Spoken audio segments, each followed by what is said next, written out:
مساء الخير، أهلا بكم في هذا اللقاء الخاص مع الموسيقار العالمي ياني. Yanni, today we have been extremely happy to have you here in Saudi Arabia, especially in Al Ula city, a city of mountains. Welcome. Thank you, shukran. How did you see Al Ula so far?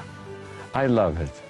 I just love it here. I feel comfortable, and something I didn't know, I feel at home. I'm very relaxed here, I'm very happy, and what's there not to like? Look at all this magic around us. You guys took me to the desert today. Everywhere you look is spectacular. I hope someday it'll open to the public and we'll protect it, but it's pretty stunning here. You are such an inspiration. Where did you get that from? I think it has to do with my upbringing. I think my mother and my father both were optimistic, even though they had been through a lot of hardships. And they just raised their children to look forward, to have dreams, to go after their dreams, to think positive, to love one another.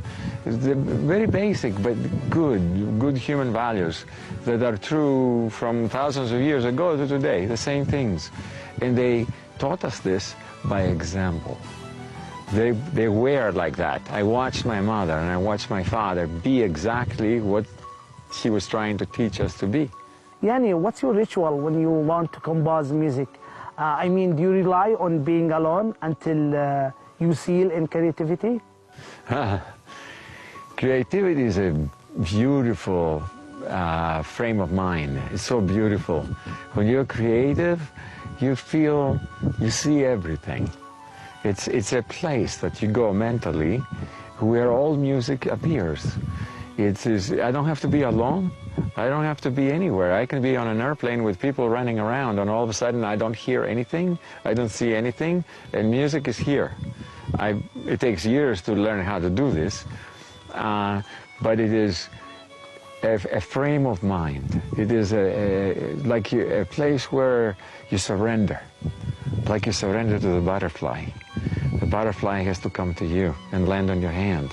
You can't grasp at a song. You can't grasp at the butterfly because you will kill it. You have to put your hand out and it'll have to come to you. That's how music is. You wait and it comes to you. And then I hear everything right here, and then it's easy to play. As you know, music is the language of all people, despite their nationality. Do you have plan to address your Arab fans with the Arabic music?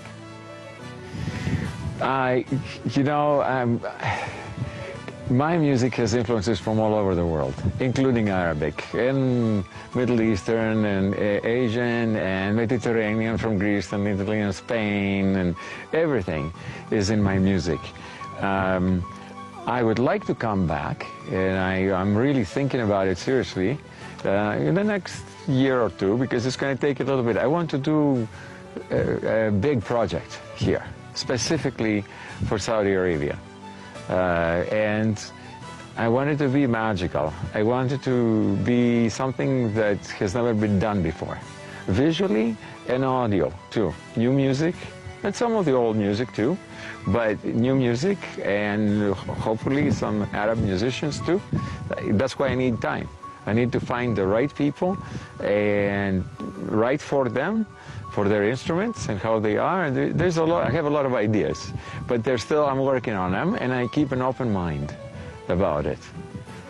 Yanni, is there any Arabic Oriental music instrument you like?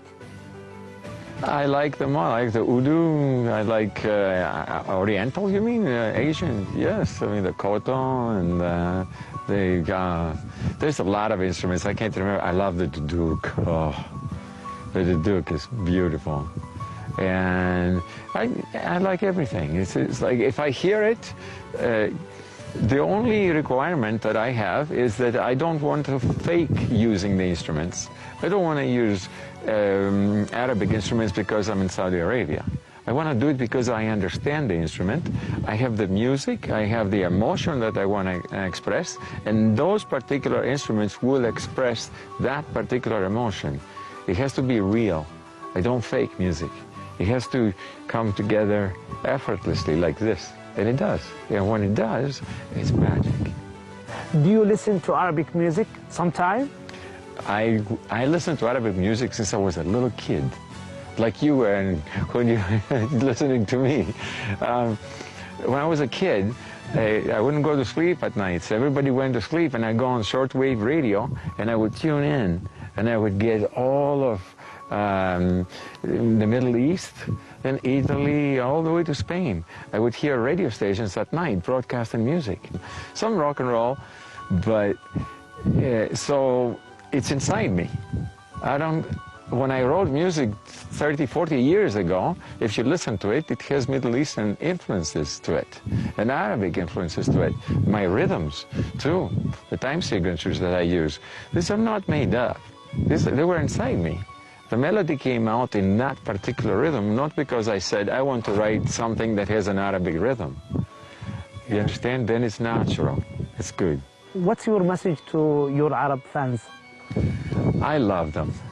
They were great. Last time, a year and a half ago, we were in Jeddah and Riyadh and Tehran, and the audiences were phenomenal. They loved us. They cheered. They jumped up and down. They were going, Yanni, Yanni. Oh, I loved it, and I'm going to be coming back. This was just one particular moment in time, which was spectacular at the theater here.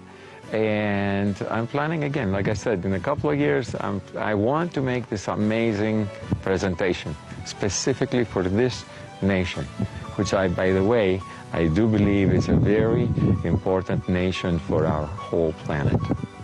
The word musician